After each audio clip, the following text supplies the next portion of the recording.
Alright, so today I'm going to be surviving 300 days in my Minecraft one block world. I've gotten quite a bit done in this world, so be sure to check out my previous 200 days if you haven't already. But for these 100 days, I have a lot of projects in mind. I want to build 2 beacons to the max, construct several automated farms, build a castle, as well as a unique house unlike anything you've ever seen, and finally kill the enderdragon and the wither at the same time. This should be a fun video, so I hope you guys enjoy it. If you do, please be sure to hit the like button and subscribe and check out my merch. And with that, let's just jump into it.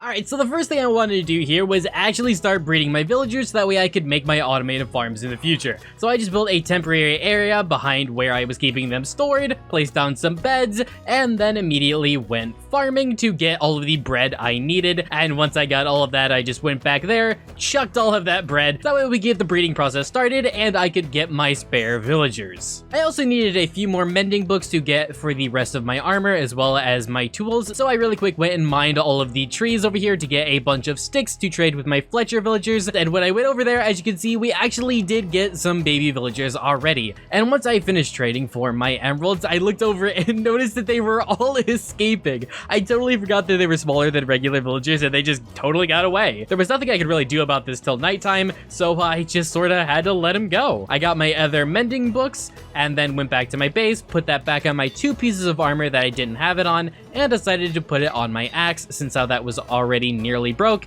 I would be able to repair it this way. Then once nighttime came around, the baby villagers went to the beds, so I was able to create a nice little path for them to get back to where they actually belonged. Placed on the beds, they went back to this penned area, and I was actually able to keep them secure this time. Now I wanted to build a stone generator because I was going to need a ton of stone for a castle that I wanted to build in the future, as well as several other builds. So I spent around the next day or so gathering all the supplies I needed, and then built it over next to my wheat farm. It was a really simple build, didn't take very long at all to build, and once it was completed, as you can see here, it is working. Now, you're supposed to have haste too with this because you can break all of the stone extremely quickly, so that's something that I'm lacking, but it still worked for now. But I did want to get my beacon to the max to get haste too, so I had these 2 mini beacons, so I broke one to see how many more ore blocks I actually needed for a completed beacon, and I was still like 30 ore blocks short, so I did need to get a lot more gold. And the easiest way to do so is obviously in the nether. You use a silk touch pickaxe on all of this gold ore, and then you can just smelt it in the furnace later for a full gold ingot. So it's pretty quick, a little bit tedious, but still extremely easy. So I just spent my time here getting all of the gold, and as I was searching for more veins of gold, I actually came across this bastion. I never looted this one before, so I just made my way over there, and this bastion was actually a little bit interesting. The actual design of this is something that I've never actually encountered before. I've never seen a bastion like this before. It had a bunch of random gold blocks and chests everywhere, so that was pretty nice.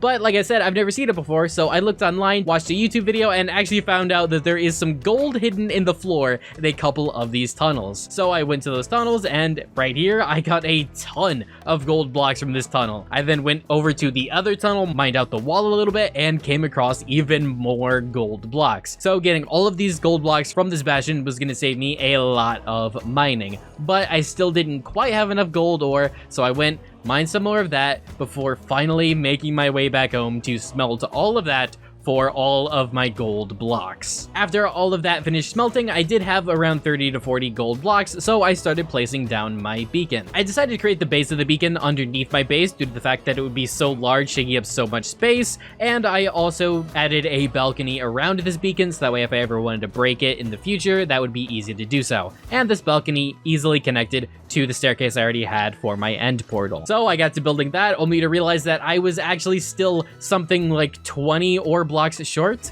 I have no idea how I miscounted so poorly, but I did. So that was something I was gonna have to fix. I did go and mine some more trees to get some sticks, so that way I could trade with villagers for more emeralds. I was still short, so I had to go back to the nether, get even more gold blocks, until finally I got enough to the point where I could come back and complete this beacon with a nice little emerald finisher on top. I then gave myself haste 2 from that, so that way we could actually properly use our stone generator and this is what it's like with Haste U. As you can see, we can take out the entire row of stone by the time the piston shoves us. So I decided to do a nice AFK test for around 20 to 30 minutes just to see how much stone we could actually get from this. And after our time was up, this is how much stone we ended up with. This is probably enough stone to last me for the rest of this entire series. I got more than enough in literally just like 20 minutes. Next, I continued to work around my base a little bit, breeding my cows so I can get more food in the future, working on my farm, my bamboos, all of that, and then gathering a ton of supplies so that way I could actually make myself an iron golem generator. So that way I could automatically get a ton of iron. And after a day or so, we were able to get all of the supplies that I needed. The most difficult thing to get was actually the name tag. I had to fish for that. That one took about a full day to get, but I did get all of that. And I decided actually to put my iron golem generator near my farm and near the iron golems because I was hoping that this generator would take up all the iron golem spawns, so no iron golems would actually spawn near my other villagers. So yeah, it was wishful thinking, but I was hoping it would work out. So I built this, and this is actually just a really simple build design. It took me less than a day to build, and once I was completed with all of that, all that was left was actually to lure a zombie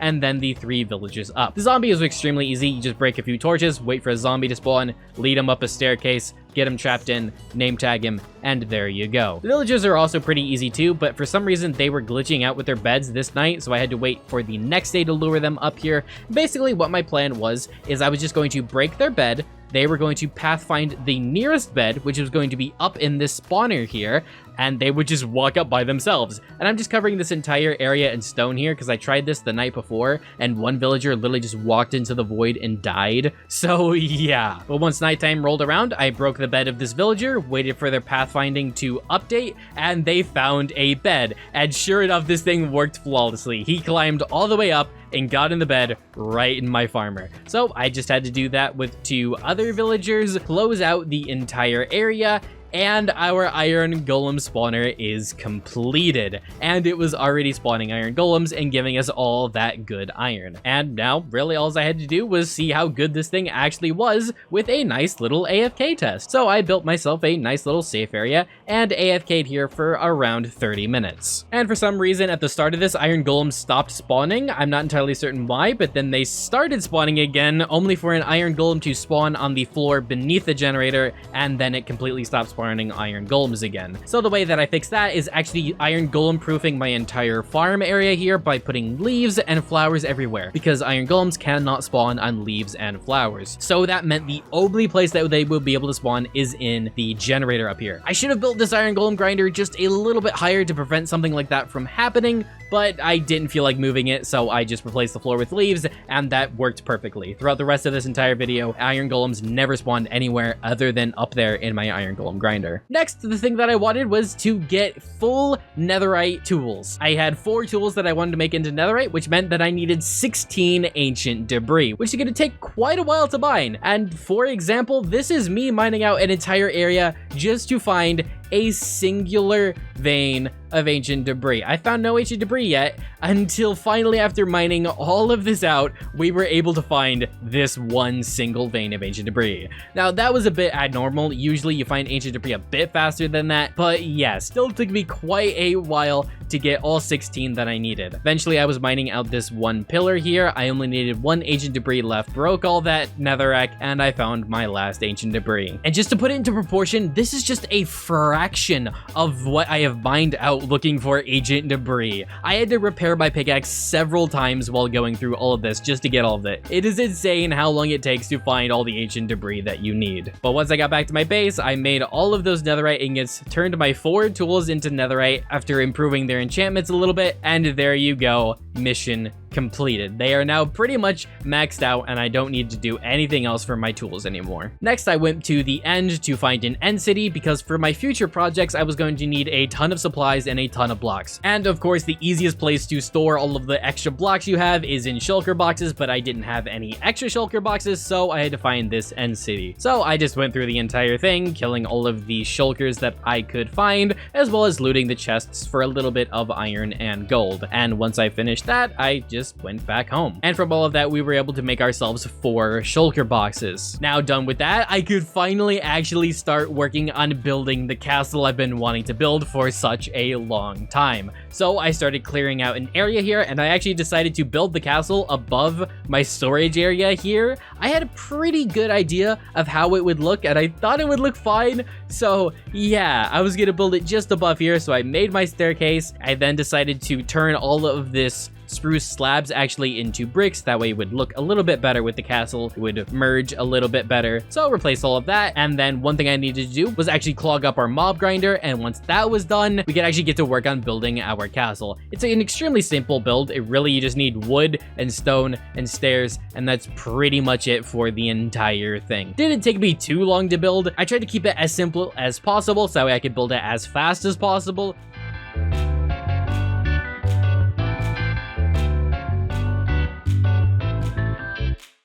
And this is what it looks like. Pretty cool looking for being a pretty simple build. I didn't put anything in the middle because I want actually to put a second beacon in that castle. But I didn't actually have enough iron, so I was gonna need a lot more iron and gold for that. So I went over to my iron golem grinder, and throughout all of this, we were able to get several stacks of iron ingots. This thing actually produces so much iron, it's insane. But even with all of that, plus the extra blocks that I had, we didn't even have enough iron blocks for even the bottom layer of our beacons, so we still needed a lot more to go. So you guys know the drill when it comes to getting gold in this world. You literally just go to the nether, mine all that stuff, come back, and there you go. You've got all your excess gold. So that's exactly what I did. And then just did work around my base, waiting for iron golems to spawn, things like breeding cows, working on my farm, stuff like that. And after quite a while, we were able to get this much iron. So using that iron plus all of the gold, plus more emeralds that I traded with villagers from sticks,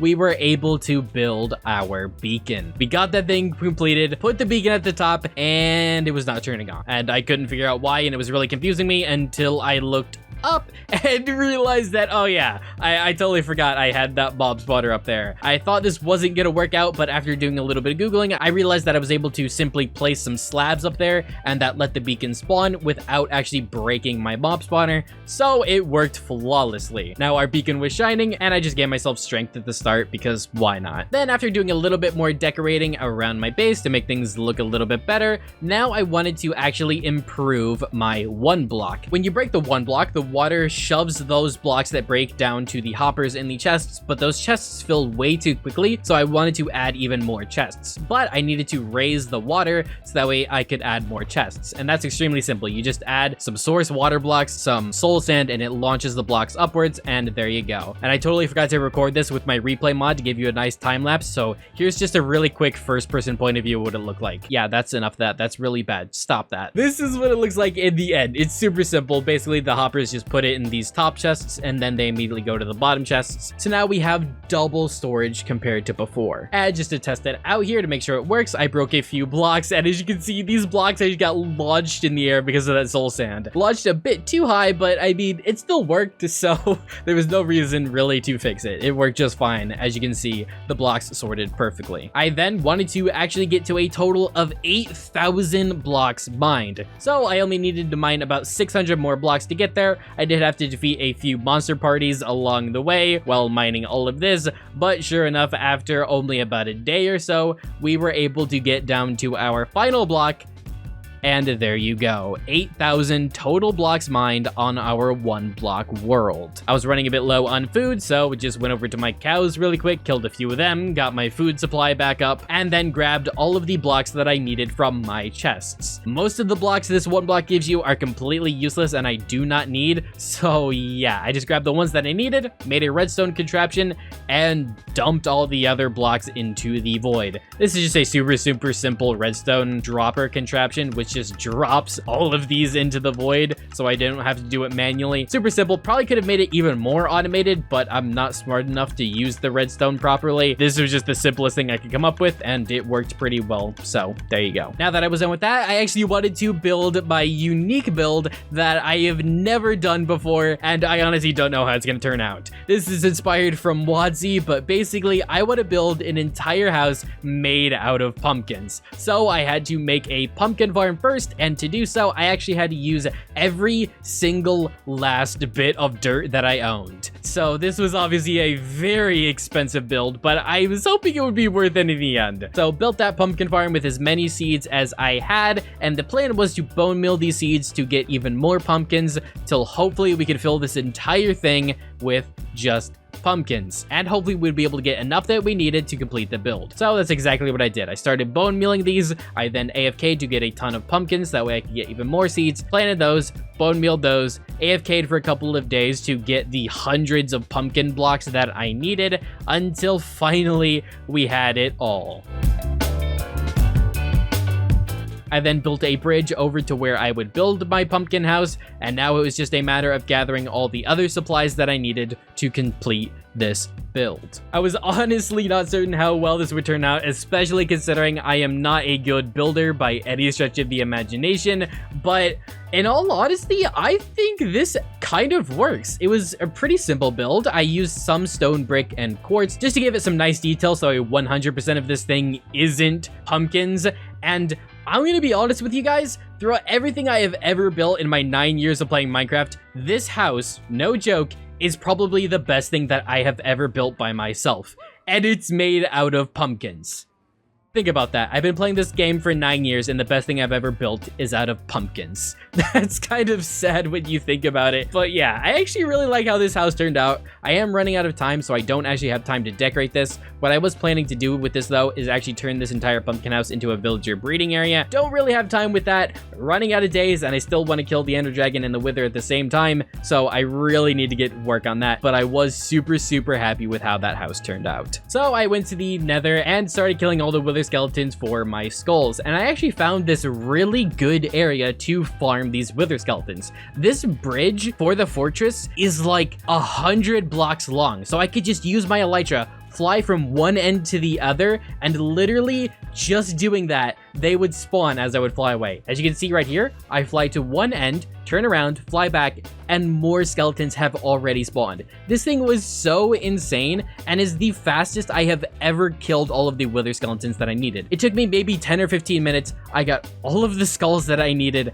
and I was already heading back to the overworld. It was so insanely fast. Now all I had to do was build my end crystals, that way I could respawn the ender dragon, and I actually didn't have enough glass to do so. I was 7 short. I only had enough for 3 end crystals, so I actually had to go to my pumpkin house to mine out some of the glass in this house. So yeah, that was a bit unfortunate, but had to do what needed to be done. Made our way to the end. There was some extra mobs here, so just quickly shoved them off. Went over to our portal, respawned the ender dragon, then spawned in the wither, and it was time to go. I decided the first thing I was going to do was kill the wither rather than the ender dragon, but as soon as this wither actually spawned in, it started targeting the enderman, and not me. I thought that was a bit odd. That hasn't really happened before. I figured, hey, once I hit it, it'll start targeting me. But no. This wither never targeted me, literally, ever. It only targeted endermen, until eventually the ender dragon accidentally ran into it, and it started targeting the ender dragon instead of me. I couldn't believe what I was seeing. I literally had to fly in the air just to hit the wither because it was trying to kill the ender dragon. Then the ender dragon just wouldn't leave its perch, and it was super annoying, and it was messing with my arrow shots, so I actually had to start attacking the ender dragon, so that way the ender dragon would fly away, so that way I could start targeting the wither again, and I was hoping I could eventually deal enough damage to the wither, so that way the wither would fall to the ground. But once I get the wither down to the health, so it would drop to the ground, it didn't drop.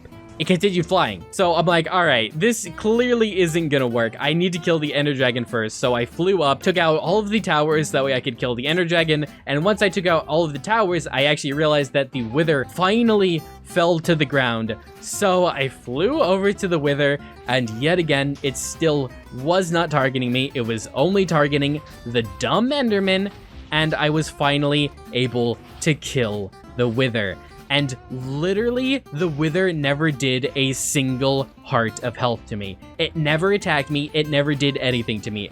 I can't understand this. I've never had a wither refuse to attack me before, but okay. Once that was done, I could continue getting to work on killing the ender dragon, which, of course, is super simple. Just fly around with the elytra, hit it with the bow, wait for it to perch, and repeat. So that's exactly what I did. Flew around with the elytra right here, hit her with the bow a ton of times until she perched, started attacking her. She got really, really low, down to just one final hit before she flew away, like always.